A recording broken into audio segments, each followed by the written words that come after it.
নির্বাচন শেষ হতেই আজ হঠাৎ এক অনুষ্ঠানে একসাথে দুই এমপি মাশরাফিউল মুর্তজা ও নতুন সাকিব আল হাসান এমপি। এদিকে এই অনুষ্ঠানে সাকিব আল হাসান মজার চলে মাশরাফিকে কি বললেন, যা শুনে মাশরাফিও কেমন উত্তর দিলেন। দর্শক, এই বিষয়ে বিস্তারিত জানতে ভিডিওতে একটি লাইক দিয়ে না টেনে পুরো ভিডিওটি শেষ পর্যন্ত দেখুন। দর্শক, টিকিটের মাত্রও সবার মন জয় করে নিয়েছিলেন মাশরাফিউল মুর্তজা।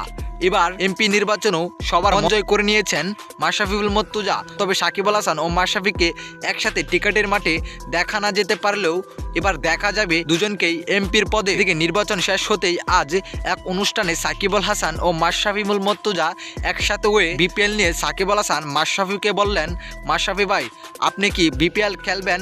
তখন মাশরাফি তার কথার উত্তর দিলেন, না খেলতে পারলেও দাঁড়িয়ে থাকবো, দাঁড়িয়ে থেকেই নিজের দলকে ফাইনালে তুলবো। তো দর্শক, সাকিব আল হাসানের এমন কথায় মাশরাফির এমন উত্তরটি আপনার কাছে কেমন লেগেছে?